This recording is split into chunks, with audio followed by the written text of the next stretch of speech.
ठीक है, वॉइस देख लेना।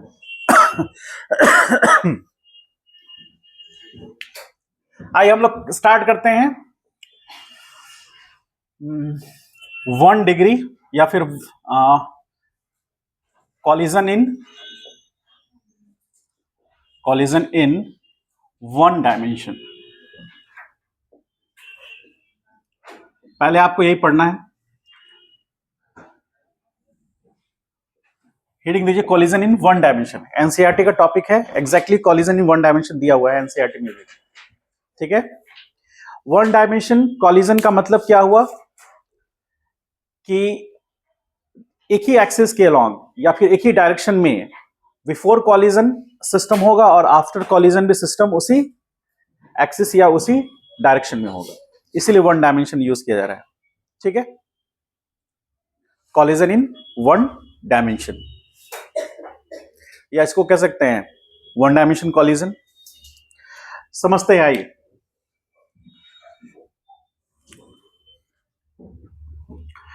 जनरल कंडीशन है कि एक मास m1 है। ठीक है, जनरल कंडीशन एक मास m1 है जो कि इस डायरेक्शन में पॉजिटिव एक्स में u1 स्पीड से जा रहा है, और एक सेकेंड मास m2 जो कि u2 स्पीड से जा रहा है। कॉलिजन हुआ, कॉलिजन होने के बाद m1 मास v1 स्पीड से गया और m2 मास v2 स्पीड से गया। ठीक है, कॉलिजन होने के लिए कंडीशन क्या रखे थे? u1 is greater than u2। ये जनरल कंडीशन है। और जनरल कंडीशन में क्या कि पहले u1 ज्यादा था, u2 से टकराया, टकराने के बाद v1 कम हो गया, v2 ज्यादा हो गया। जनरल कंडीशन है। अब इसमें अलग अलग केसेस आएंगे, वो हम लोग आगे देखेंगे। पहला हम लोग देख रहे हैं, पहला हम लोग पढ़ रहे हैं ए नंबर। हम ये मान के चल रहे हैं कि कॉलिजन जो है, collision is completely inelastic. Collision is completely inelastic collision है। तो इनइलास्टिक कॉलिजन में क्या होगा? इनइलास्टिक कॉलिजन में कॉलिजन होने के बाद डिफॉर्मेशन जो होगा उससे रिफॉर्म नहीं करेगा। ठीक है, परमानेंट होगा, मतलब एक दूसरे के साथ में कंबाइंड हो जाएंगे मास। तो उस केस में सिचुएशन क्या है, ये सिचुएशन फॉलो करेंगे। ये m1 मास हुआ, m1 मास, तो m1 मास का स्पीड कितना है? u1, और यहां पर m2 मास। हम थोड़ी देर के लिए मान रहे हैं कि इसका u2 जो है वो 0 है। ठीक है, u2 क्या मान रहे हैं हम लोग? 0, यानी कि m2 मास रुका हुआ है। जनरल केस, जनरलाइज सिचुएशन ये हो गया। लेकिन स्पेसिफिक कंडीशन क्या है कि हम ले रहे हैं कॉलिजन इन कंप्लीटली इनइलास्टिक, मतलब इनइलास्टिक कॉलिजन होगा। तो क्या होगा कि ये मान लीजिए कि u2 जो है 0 है, बॉडी सेकेंड मास रेस्ट पर है, फर्स्ट मास u स्पीड से टकराता है उससे। ठीक है, और इनइलास्टिक कॉलिजन है, कंबाइंड होकर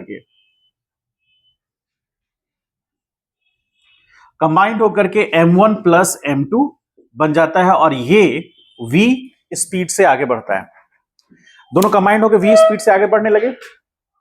ठीक है, इस केस में हमको ये बताना, हमको ये देखना है कि काइनेटिक एनर्जी में लॉस हुआ कि नहीं हुआ। ठीक है, तो पहला इसमें एक चीज तो हमें समझना है कि from the conservation of momentum, conservation of momentum क्या लिखेंगे? P इनिशियल बराबर P फाइनल। तो टोटल मोमेंटम बिफोर कॉलिजन और टोटल मोमेंटम आफ्टर कॉलिजन। तो बिफोर कॉलिजन में क्या आ जाएगा? m1 u1 प्लस 0 होगा क्या? तो यहां पर पहले पहला स्टेप है, इसलिए लिख देते हैं m2 इंटू u2 बराबर m1 plus m2 into v।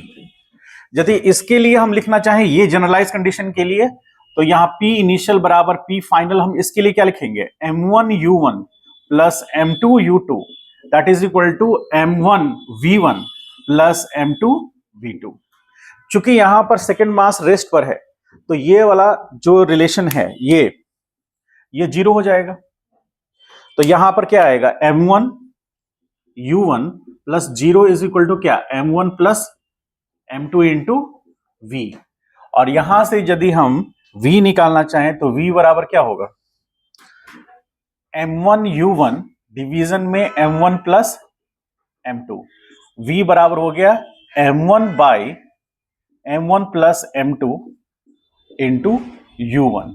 ये V हमारा आ गया, ठीक है। V किसके टर्म में, दोनों मासेस के टर्म में, और साथ साथ पहला जो बॉडी का स्पीड है इनिशियली उसके टर्म में आ गया, ठीक है।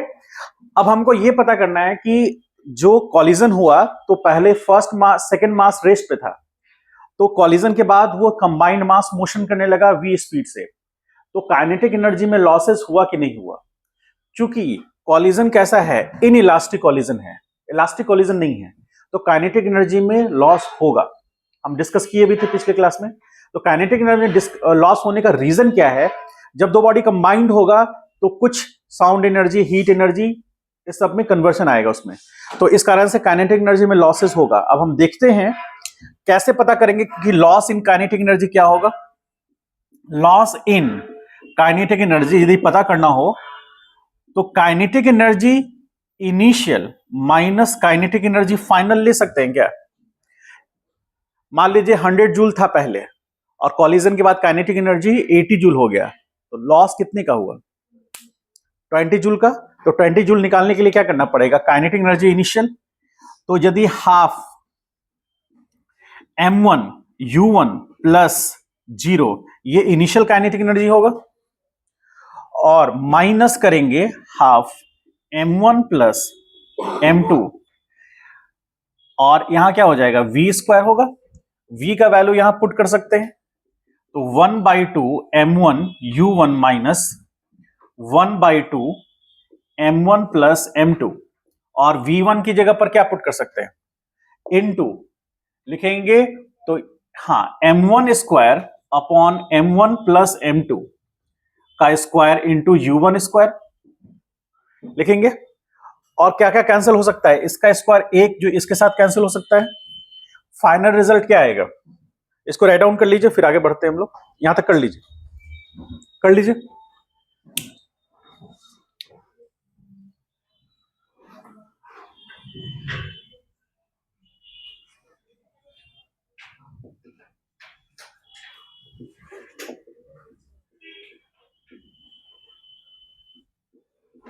Conservation of linear momentum for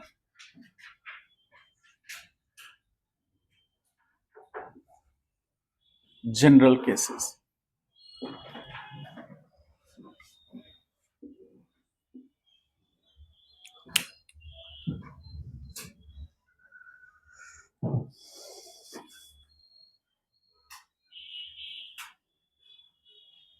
थोड़ा फास्ट लिखिएगा, टॉपिक आज कवर करना है पूरा।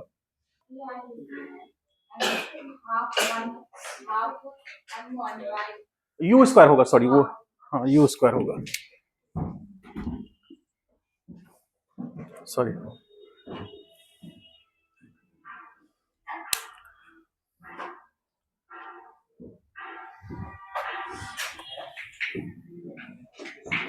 अभी हम लोग वन डायमेंशन में, आज वन डायमेंशन में ही रहेंगे हम लोग, कुछ क्वेश्चंस भी करेंगे इस पर।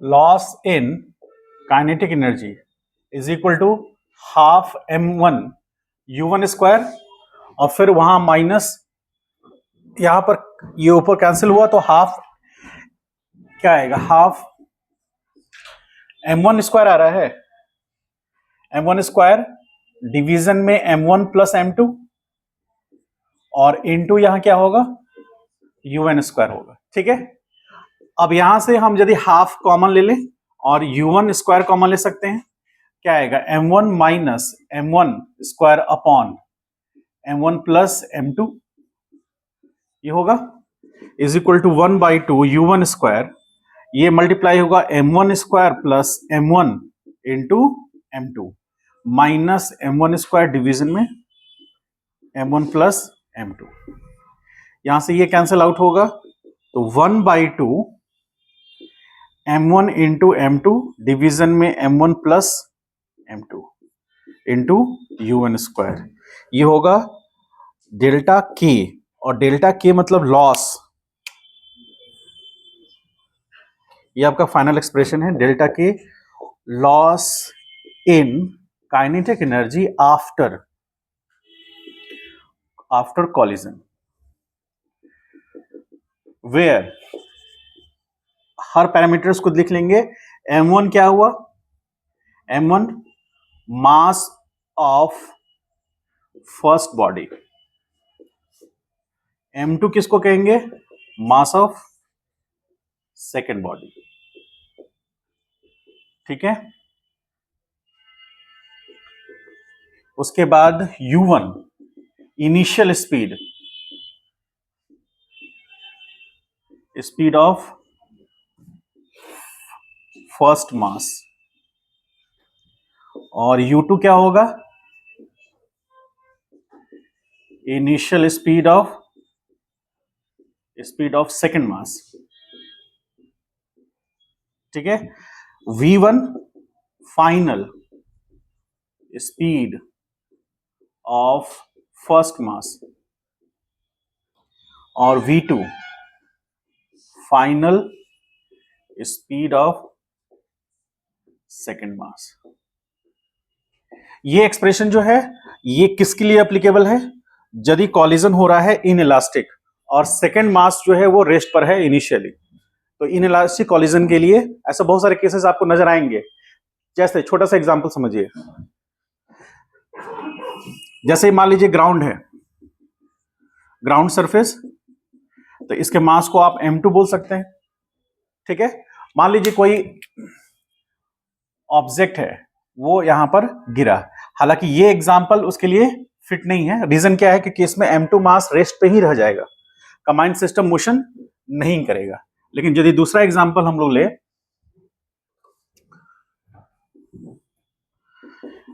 जैसे मान लीजिए m1 मास जो है उसका m1 का वैल्यू 2 kg है और वो स्पीड उसका 5 मीटर पर सेकेंड है। सेकेंड मास है जिसका m बराबर 10 kg है और इसका u क्या है, 0। दोनों कंबाइंडली मूव कर रहे हैं v, तो आप v पता कर सकते हैं, v बराबर क्या था, बोलिए, m1 plus m2 into u1 था, तो m1 कितना है, 2 है, और m2 कितना है, 10 प्लस 2 और इंटू u1 कितना है, 5, तो ये आ गया 10 डिवाइड बाई 12, तो ये आ जाएगा v। तो v का मतलब स्पीड का वैल्यू कितना हो गया, इसको डिवाइड करेंगे, ये 5 और ये हो गया 6, तो यहां पर 0 पॉइंट यहां पर आ जाएगा 50, तो कितने टाइम्स में होगा, बोलिए 8 होगा ना, हाँ, तो 8 और 203 पॉइंट, यानी कि v का जो स्पीड हो गया मीटर पर सेकेंड, ये स्पीड से कंबाइंड बॉडी मूव करेगा। अब एक चीज को और समझिए कि ये कंबाइंड मास हुआ, इसका मास ज्यादा था, ठीक है, दोनों का कॉम्बिनेशन से आएगा वो, तो डिनोमिनेटर में जितना ज्यादा मासेस होंगे उतना ही ज्यादा m1 प्लस m2 होगा और उसी करस्पॉन्डिंग कॉलिजन के बाद स्पीड उतना ही घट जाएगा, और होता भी है जो हम लोग इन इलास्टिक कॉलिजन की बात करेंगे तो ये सारे उसके कंडीशन हो गए, आप डायरेक्ट इससे वैल्यू निकाल सकते हैं। ठीक है, इतना काइनेटिक एनर्जी में लॉस आया और ये उसका स्पीड रहेगा। ठीक है, इसको राइट डाउन कीजिए जल्दी से। फिर हम लोग आते हैं इलास्टिक कॉलिजन में। इन इलास्टिक कॉलिजन है तो इसमें ई का वैल्यू कितना रहेगा, ई का वैल्यू 0 रहेगा। आगे हम लोग ई का एक रिलेशन निकालेंगे।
हो गया।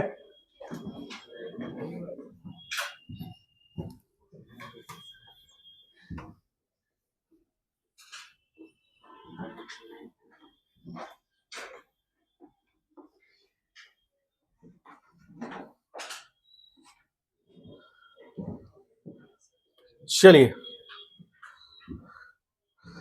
आते हैं हम लोग आगे बी में। बी कह रहा है फॉर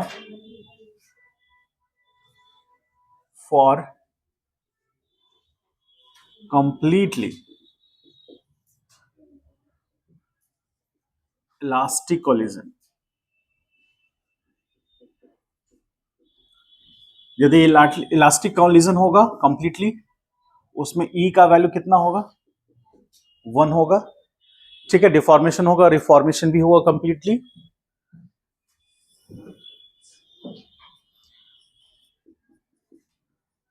m1 मास u1 से चला और मान लीजिए कि यहां पर m2 मास, जो कि m2 मास यहां पर u2 क्या है उसके लिए 0, कॉलिजन हुआ और उसके बाद कॉलिजन के बाद दोनों सेपरेट होंगे। तो m1 मास जो होगा वो v1 से जाएगा और m2 मास v2 से जाएगा। ठीक है, कॉलिजन के बाद और रिफॉर्मेशन होगा। तो यहां पर from conservation of linear momentum, conservation of linear momentum से P इनिशियल बराबर क्या लिखेंगे, P फाइनल। तो इनिशियल कितना होगा, half m1 u1 plus m2 u2 is equal to m1 v1 plus m2 v2। ठीक है, ये टर्म तो 0 होगा क्योंकि स्पीड उसका, ठीक है। तो ये वाला टर्म 0 हो जाएगा।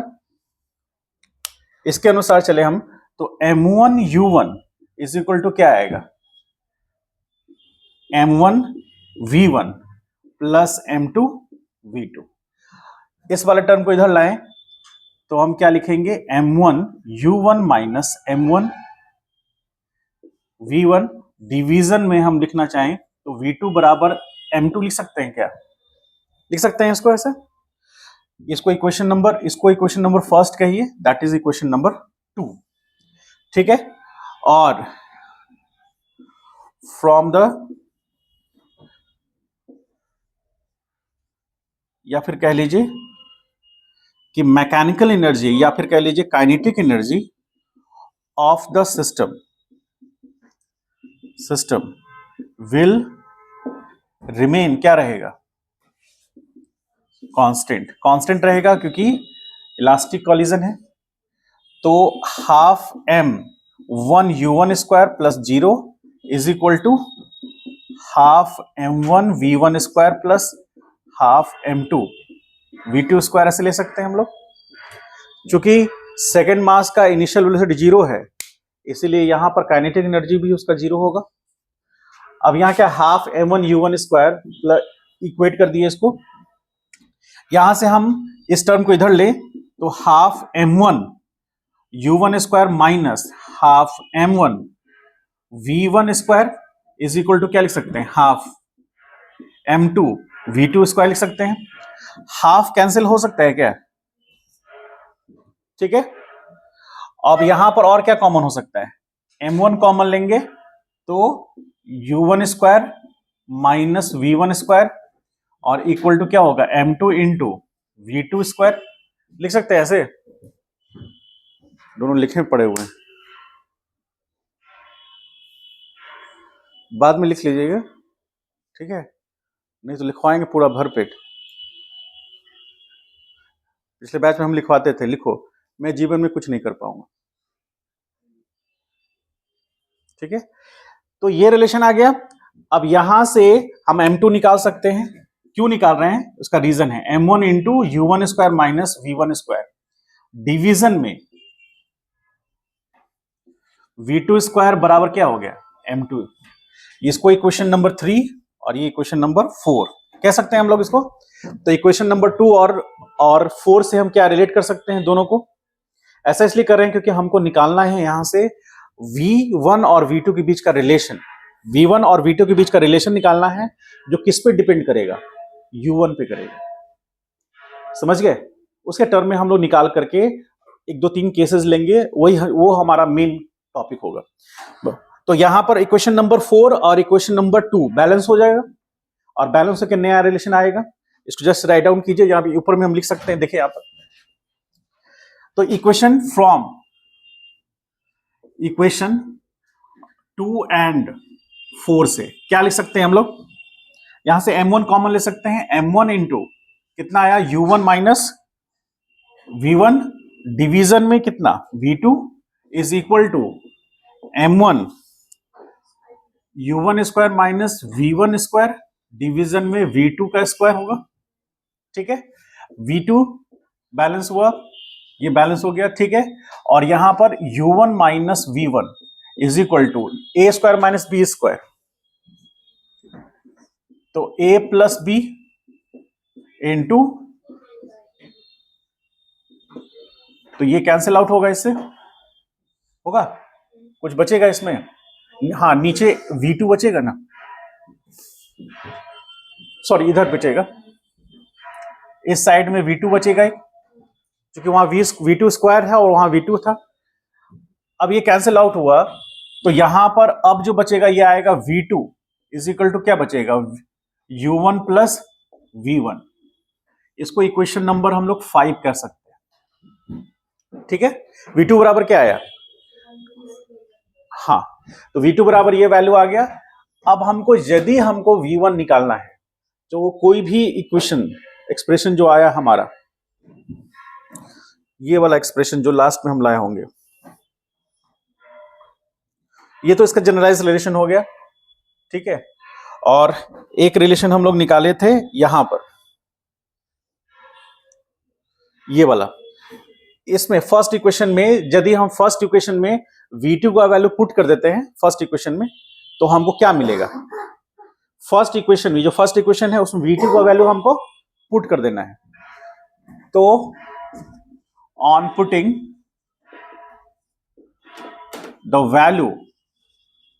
Value of V2 in first equation, तो फर्स्ट इक्वेशन पुट करेंगे M1U1 इज इक्वल टू क्या है? M1 into V1 plus M2 into V2 का वैल्यू क्या आएगा? U1 plus V1, U1 plus V1, तो यहां से M1U1 is equal to M1V1 plus M2 into U1, और यहां प्लस आ जाएगा M2 इंटू V1, ये आएगा। तो यहां से क्या क्या रिलेशन हमको निकालना है V1 के टर्म में, तो हम क्या करेंगे? यहां से M1 इंटू U1 और माइनस M1 इंटू V1 होगा, क्या कर सकते हैं? ठीक है, कुछ गड़बड़ हुआ क्या? U1 होगा ना, ये U1 होगा और ये V1 होगा। तो यहां से आया U1 के लिए टर्म हम बात करें तो आ जाएगा U1 कॉमन लेंगे तो M1 माइनस M2, ये वाले टर्म को इधर लाए तो U1 कॉमन लिए M1 minus M2 is equal to, अब यहां से V1 कॉमन लेंगे तो क्या आएगा? M1 प्लस M2, V1 निकालना है हमको, तो V1 बराबर क्या हो गया? M1 माइनस M2 डिवीजन में M1 प्लस M2 इंटू क्या? U1। ये एक एक्सप्रेशन आया। ये एक्सप्रेशन किसके टर्म में है? हम लोग V1 निकाल रहे हैं U1 के टर्म में। मासेस दिया हुआ है M1 minus M2 by M1 plus M2। एक ये एक रिलेशन आया है, एक ये रिलेशन आया है। इसको इक्वेशन नंबर 5 है, इसको इक्वेशन नंबर 6 कहेंगे। अब हम V2 का वैल्यू निकाल सकते हैं। V2 का वैल्यू कैसे निकालेंगे? तो V2 का वैल्यू निकालने के लिए V2 इज इक्वल टू क्या है?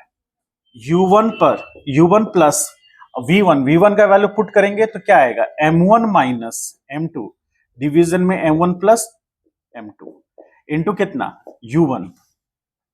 तो V2 इज इक्वल टू आ गया, यहां पर मल्टीप्लीकेशन करेंगे तो कितना आ जाएगा? U1 M1 plus U1 M2 minus, यहां पर क्या कर सकते हैं? M1 U1 और सॉरी माइनस नहीं प्लस होगा, minus M2 U1 total division में M1 प्लस M2। कुछ कैंसिल आउट भी हो सकता है क्या? M2 U1 है इसमें, ये कैंसिल हो जाएगा। तो फाइनल एक्सप्रेशन क्या बनेगा? आप यहां तक पहले उतार लीजिए, पूरा सॉल्व कीजिए इसको यहां तक। यहां से हम लोग V2 निकाल लेंगे, V2 का एक्सप्रेशन निकल जाएगा यहां से।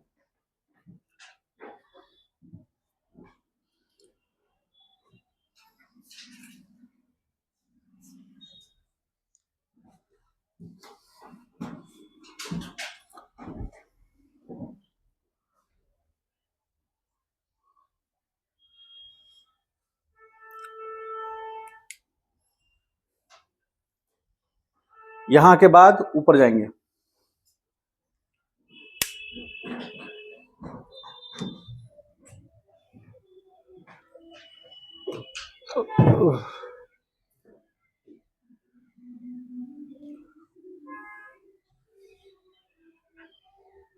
ये सारे क्वेश्चंस याद होने चाहिए। अभी हम लोग जब उसको डिराइव करेंगे अलग अलग केसेस में तो आपको याद होना चाहिए।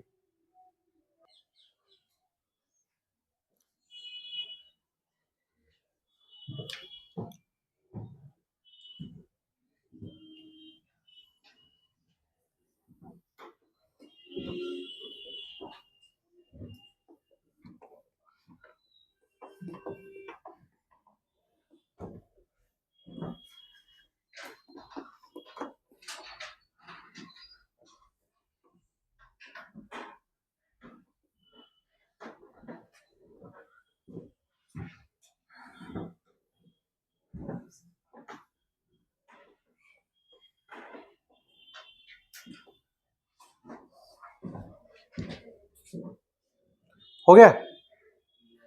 नहीं लिखे थे अभी तक? इतना धीरे? हाँ, इतना धीरे चलेगा तो हो गया। देखिए लिखने का हैबिट यही होना चाहिए कि आप लिख रहे हैं और वहां फ्रंट में देख रहे हैं, लिख रहे हैं, यहां से ऐसे ऐसे वाला कहानी खत्म। वो बच्चा में हुआ करता था।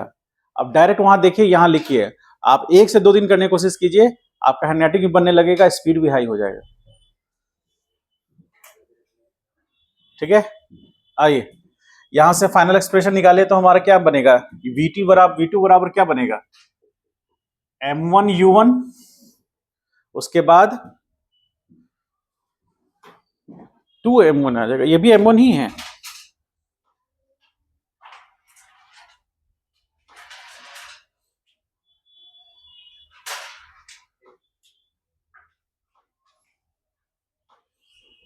देखिए यहां कुछ गड़बड़ हुआ है क्या?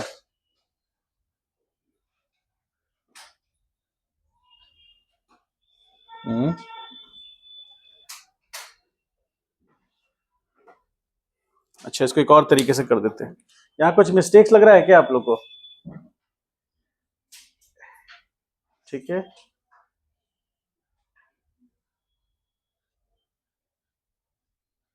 तो यहाँ 2 आ जाएगा ना।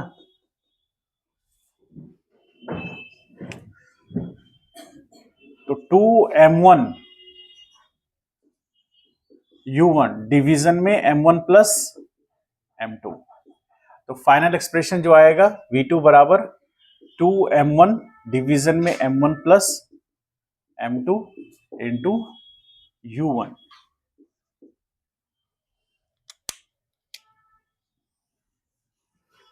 एक्सप्रेशन नंबर 6 नंबर है ये, 7 नंबर। देखिए सही है ये।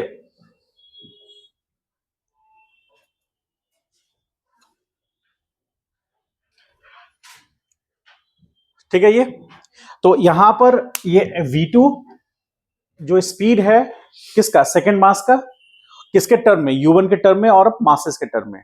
और हमारा V1 क्या निकला था, V1 निकला था speed of second, speed of first body after collision. तो उसका कितना, M1 minus M2 by M1 plus M2 U1। मान लेते हैं केस 1। चलो ध्यान से देखिए, लिखिए नहीं अब। केस 1 हम लोग ले रहे हैं। मान लीजिए late M1 is equal to M2, मतलब मासेस क्या हैं, मासेस आर सेम। मतलब दो मासेस जो हम लोग लिए थे M1 और M2 वो दोनों सेम है। तो कहने का मतलब सिचुएशन कुछ इस तरह से कि यहां M मास का और ये भी क्या है M मास का, लेकिन यहां U2 क्या है उसका 0 और यहां U1 है कुछ। तो U2 0 है, यानी कि वो रेस्ट पर था। और जब ये टकराया कॉलिजन के बाद, कॉलिजन होने के बाद क्या क्या सिचुएशन होगा, M V1 और यहां V2, M V2। तो अब हम लोग देखते हैं पहले, तो यदि दोनों मासेस सेम है तो V1 क्या हो जाएगा, बोलिए V1 क्या होगा, M1 is equal to M2, तो V1 इज इक्वल टू 0। इसका मतलब क्या हुआ कि कॉलिजन के बाद यदि दो मासेस सेम होंगे और कॉलिजन होगा जिसमें पहला मास का स्पीड 0 है, सॉरी सेकंड मास का स्पीड 0 है, तो कॉलिजन होने के बाद फर्स्ट मास का स्पीड 0 हो जाएगा। ठीक है, कॉलिजन होने के बाद फर्स्ट मास का स्पीड 0 हो जाएगा। और यहां पर हम पुट करेंगे V2 के लिए, तो V2 बराबर क्या होगा, 2M डिवीजन में 2M इंटू U1 होगा। तो ये कैंसिल आउट ये होकर, तो V2 बराबर क्या हो गया, इसका मतलब कि सेकेंड मास जो रुका हुआ था कोलिजन से पहले उसका स्पीड वही हो जाएगा जो फर्स्ट मास का कोलिजन से पहले था। समझ पाए, U1 क्या है, V1 क्या है, V2 क्या है, हम पहले लिखा चुके हैं। तो इसका मतलब ये हुआ कि कॉलिजन के बाद जो सेकंड मास का स्पीड होगा, क्योंकि कॉलिजन से पहले सेकंड मास का स्पीड 0 था, तो कॉलिजन के बाद सेकंड मास का जो स्पीड होगा वो कॉलिजन से पहले जो फर्स्ट मास का स्पीड था उसके बराबर हो जाएगा। डायरेक्शन दोनों का सेम होगा, क्यों, क्योंकि जिस डायरेक्शन में U1 है उसी डायरेक्शन में V2 आया है। यदि सेम डायरेक्शन नहीं होता तो यहां माइनस आ जाता। ठीक है, अब सेकंड केस देखिए, केस सेकंड केस में मान लीजिए कि लेट M1 इज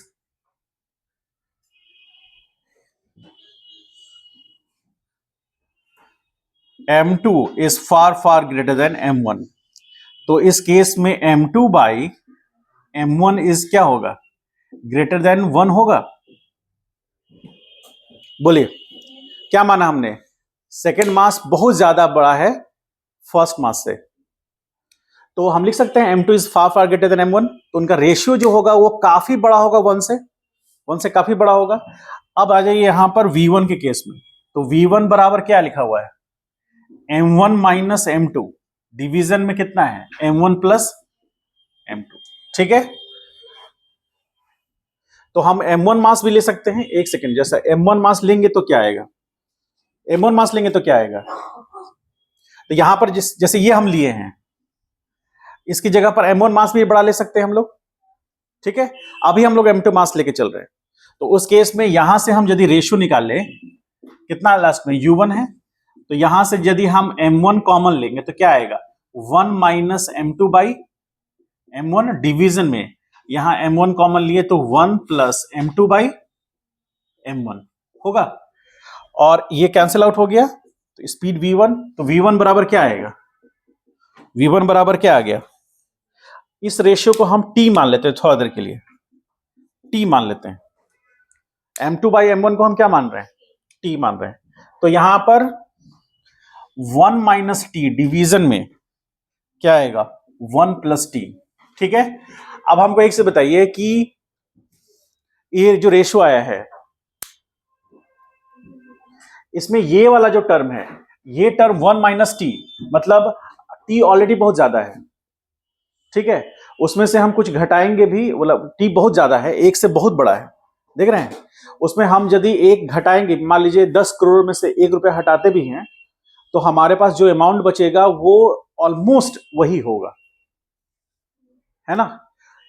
और यदि 1 करोड़ में 10 करोड़ में हम कुछ 1 रुपया ऐड भी करते हैं तो उसका ऑलमोस्ट वैल्यू वही होगा। तो यहां पर इनटू यहां पर क्या है, u1 है, तो v1 इज इक्वल टू क्या हो जाएगा, u1 होगा, बोलिए। और यहां पर रेशियो क्या निकालेंगे, यहां पर रेशियो v2 बराबर, तो v2 बराबर क्या आया, 2m1 डिवीजन में, अब यहां से m1 कॉमन लेंगे तो 1 प्लस क्या आया, m2 बाई m1, तो ये कैंसिल आउट हुआ, तो v2 बराबर 2 डिवीजन में 1 प्लस t, ठीक। तो ये वाला जो 1 बाई टी है, तो ये वैल्यू बहुत बड़ा है, बहुत बड़ा v2, तो नीचे डिनोमिनेटर बहुत बड़ा वैल्यू रखता है, तो ये ऑलमोस्ट होगा,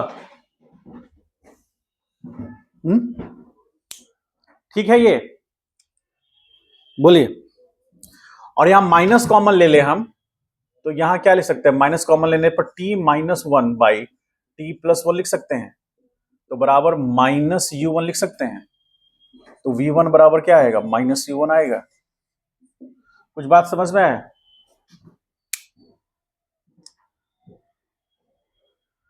देखिए क्या समझ में आने वाली बात है, दो मासेस हैं जिसमें एक m1 मास जो है वो छोटा मास है और m2 मास काफी बड़ा है, हेवी मास है, ठीक है।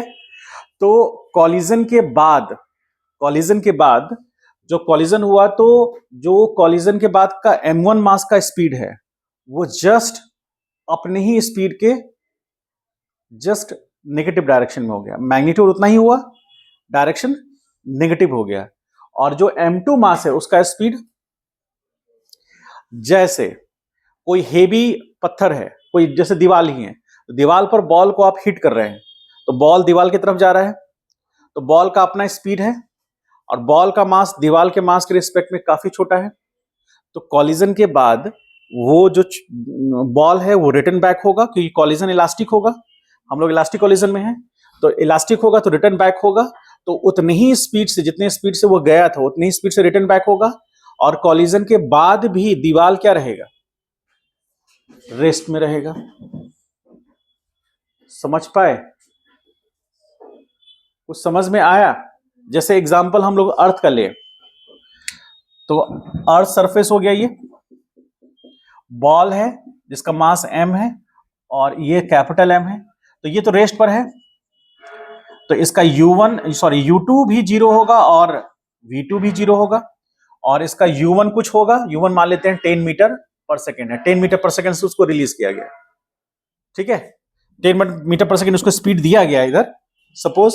तो कॉलिजन होगा, कॉलिजन होने के बाद वो रिटर्न बैक होगा, तो V1 होगा, वो V1 कितना होगा -U1, यानी कि -10 मीटर पर सेकेंड। चूंकि ये नीचे आएगा तो ये माइनस में होगा, तो माइनस माइनस फिर प्लस हो जाएगा, वो जैसे U1 नीचे आएगा तो नेगेटिव होगा, और उसके बाद नेगेटिव -10 मीटर पर सेकेंड में फिर माइनस लगेगा तो पॉजिटिव डायरेक्शन दिखा देगा वो। तो ये फिर बॉल उतनी ही स्पीड से रिटर्न बैक हो जाएगा, क्योंकि ये जो बॉडी है ये तो रिजिड है, उसका मास क्या है, बहुत ज्यादा है इसके रिस्पेक्ट में, और उसका इनिशियल स्पीड भी 0 था, फाइनल स्पीड भी 0 था। रिटर्न बैक होगा तो उतना ही स्पीड से रिटर्न बैक होगा। कब? जब E का वैल्यू कितना है, 1 है। इलास्टिक कोलिजन की बात हो रही है। ये एक्सप्रेशन समझ पाए? नहीं समझ में आया अभी भी? बोलिए। नहीं समझ में आया तो बोलिए, नहीं समझ में आया तो ये पूछिए कि कहां पर दिक्कत है, वो पूछिए मुझसे।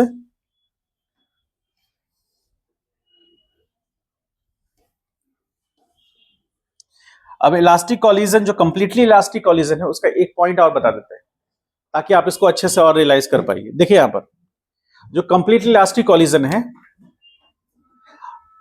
ये इसको क्या बोलते हैं हम लोग, कॉफिशिएंट ऑफ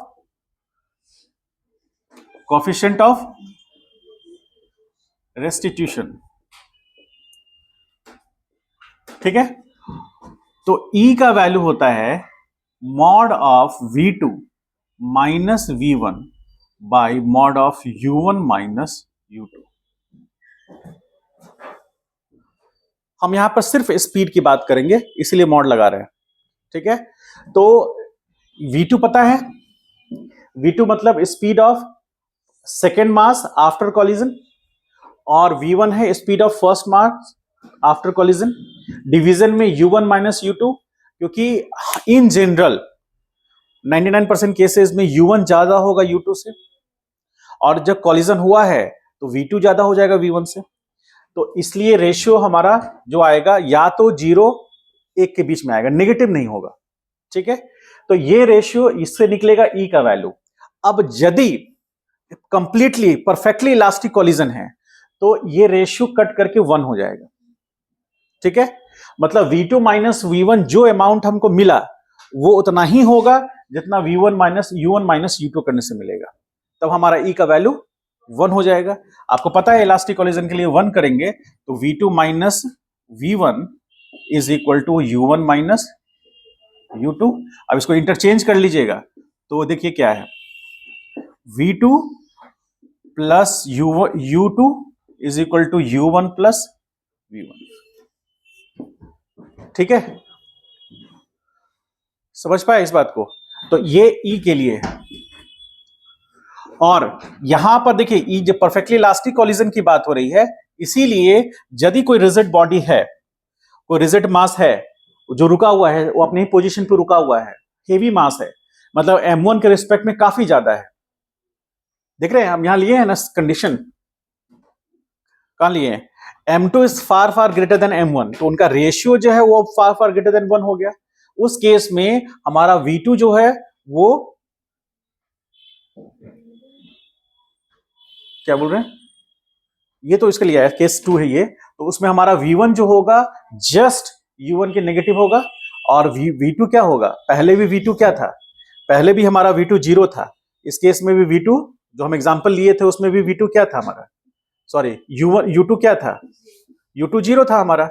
तो U2 जब 0 था और उसके बाद V2 भी 0 हो गया, इसका मतलब कॉलिजन के बाद और कॉलिजन के पहले M2 मास वहीं पे था, M2 मास कहीं डिस्प्लेस नहीं हुआ है, और M1 मास क्या हुआ, टकरा के रिटर्न बैक हो गया, ठीक है। इसको जैसे राइट डाउन कीजिए, पॉइंट लिखा देते हैं।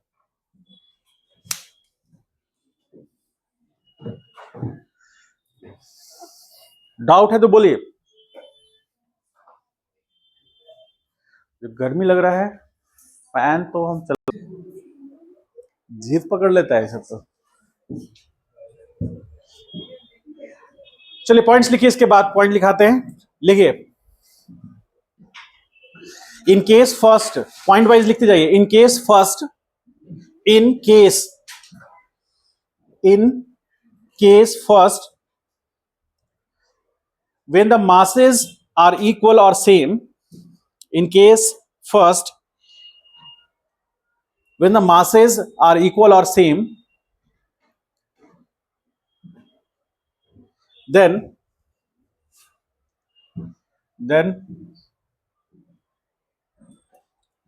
final speed of first mass,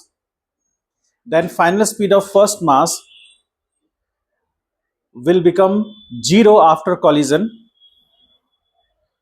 will become zero after collision, and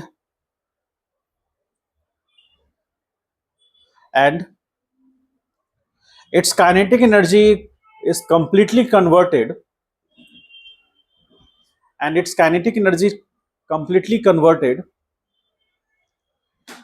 into the second mass,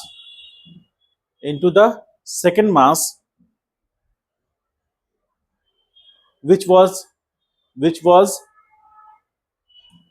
in rest state, before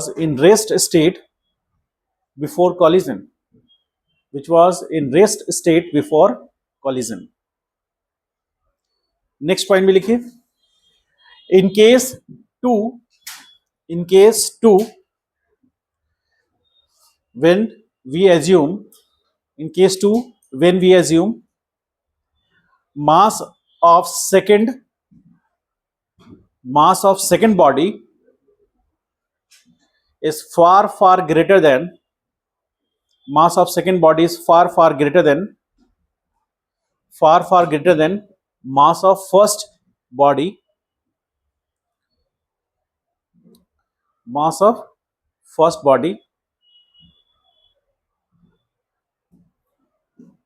and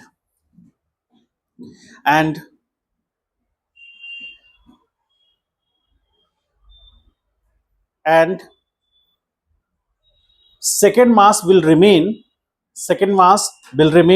at rest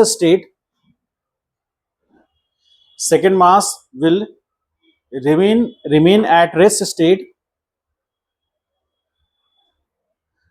and first mass will return back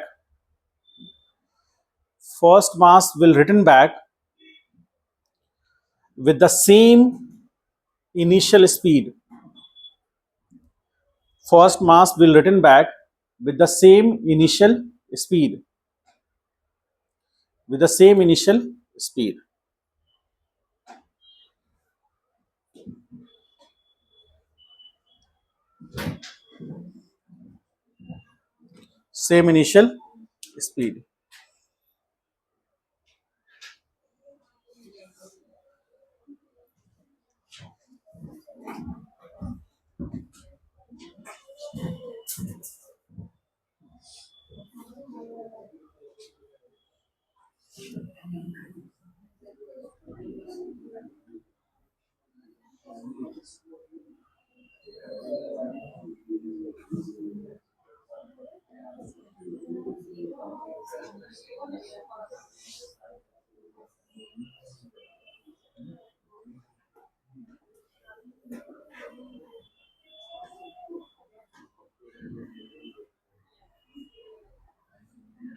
देखिए first mass की बात कर रहे हैं हम लोग, देखिए यहां पर सब लोग फर्स्ट मास की बात कर रहे हैं। तो फर्स्ट मास का इनिशियल काइनेटिक एनर्जी क्या है? हाफ m1u1 स्क्वायर, ठीक है। अब इसका हम यदि फाइनल काइनेटिक एनर्जी पता करें तो k फाइनल क्या होगा? हाफ m1 v1 स्क्वायर होगा।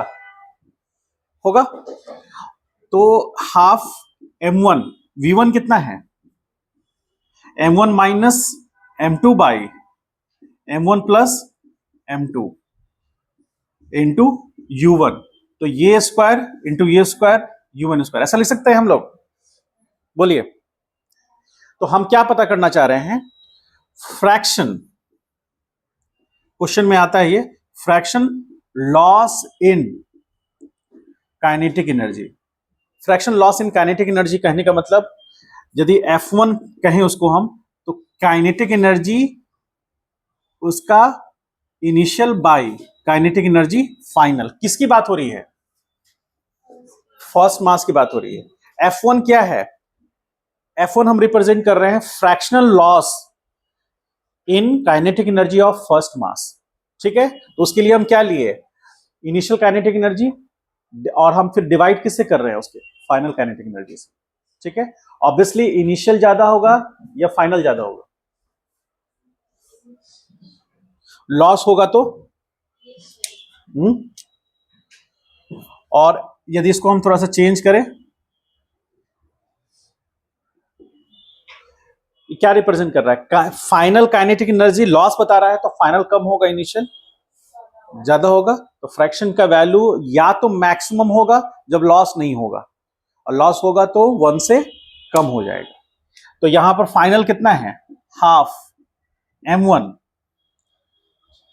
Into m1 minus m2 division में m1 प्लस m2, ऐसे इसका स्क्वायर हो गया।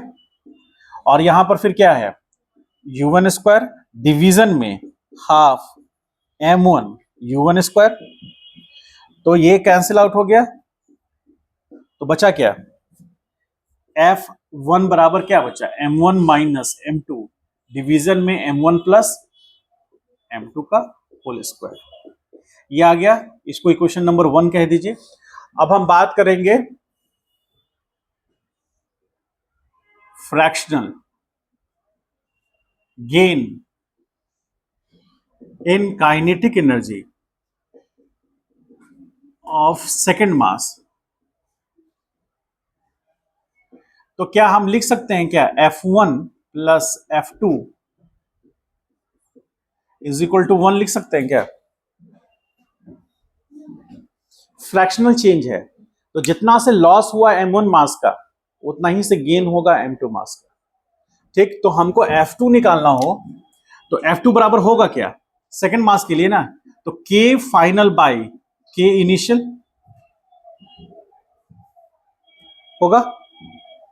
ठीक है, तो अब ये जो रेशियो है, अब यहां पर हम F2 बराबर निकालना चाहें तो 1 माइनस F1, तो 1 माइनस F1 कितना था, F1 हमारा कितना है, हाँ m1 माइनस m2 डिवीजन में m1 प्लस m2 का होल स्क्वायर, तो यहां से क्या होगा, m1 प्लस m2 का whole square minus m1 minus m2 का होल स्क्वायर डिवीजन में m1 प्लस m2 बराबर क्या हो जाएगा, यहां से m1 square plus m2 square plus 2m1 m2 minus m1 square, इसको माइनस में ही रखिए यहां पर, और ये भी माइनस में m2 square plus 2m1 m2 division कितना,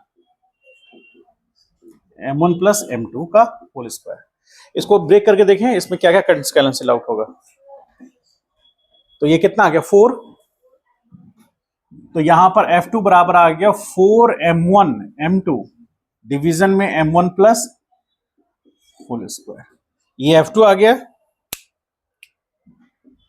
ये आएगा, पूछेगा आपसे क्वेश्चन में, और ये क्या हो सकता, F1 आ गया, इसको राइट डाउन कीजिए।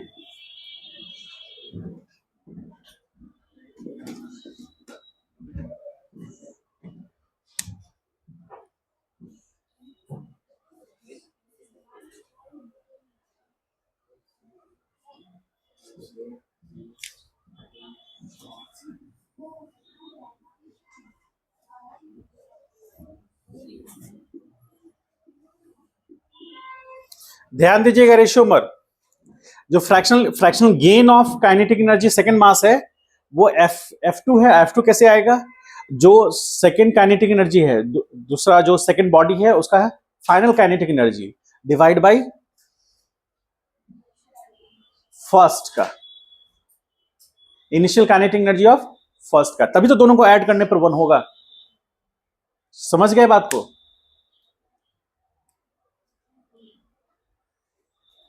हम भी समझ गए।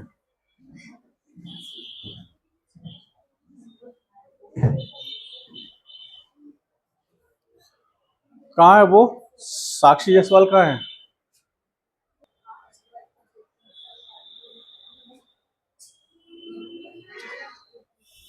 दिन में नहीं पढ़ता है, एक दो जो भी पढ़ेगा ना वो रात को ही पढ़ेगा, सब निश्चिंत होकर खा पी के तैयार हो जाता है, हाँ चलो अब देखते हैं।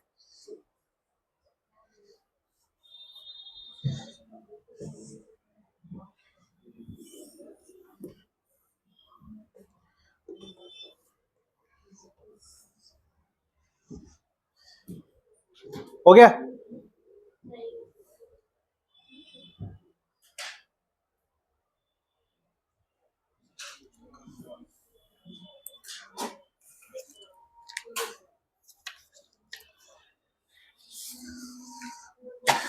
थ्योरी ऑलमोस्ट समाप्त हो गया। क्वेश्चंस बनाइए, अब जहां से मन करे बनाइए और सॉल्व कीजिए। A ball of mass m moving with a speed of 2 v naught collide head on with the identical ball। identical ball मतलब मास क्या रहेंगे? सेम रहेगा at the rest। ठीक है?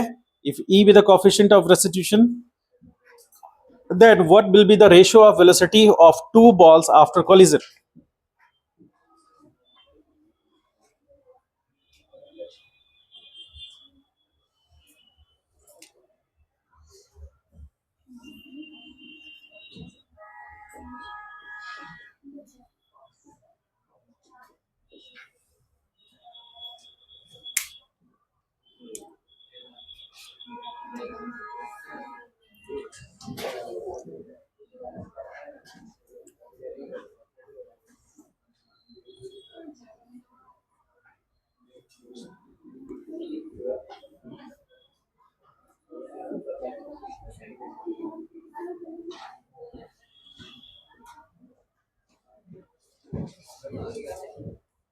u2 क्या है?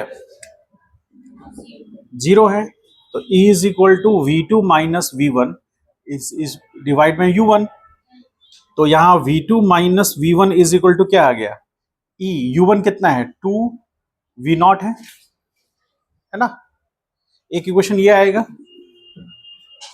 एक लीनियर मोमेंटम के बैलेंस होने से आएगा। तो कर क्या रहा है तुम लोग? क्या पढ़ा रहा है? पीट दो एकदम, मेरी इजाजत है, पीट दो एकदम। इतना वक्त जाए मत करो, दे दो सीधे।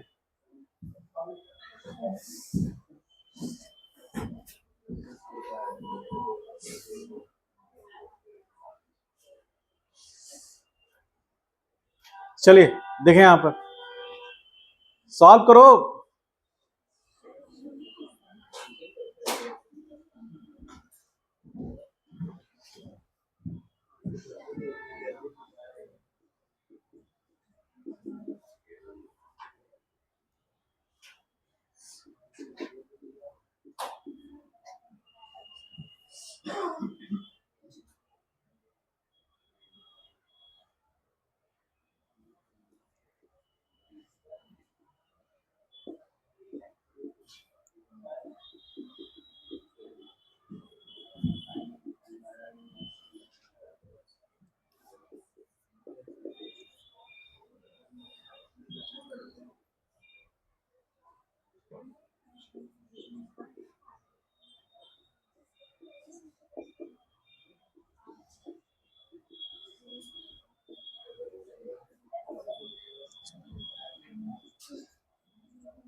कौन सा ऑप्शन है? आ रहा है, मैच कर रहा है?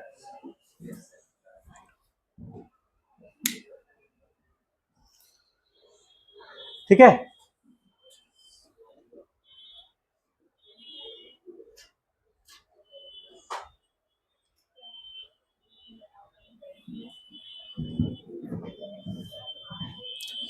आप लोग पूरा कंप्लीट 100 तक बना सकते हैं। अब थ्योरी ऑलमोस्ट समाप्त हो गया, कुछ कल बचेगा, कल कंप्लीट हो जाएगा। ठीक है, सारे क्वेश्चंस बनेंगे अब।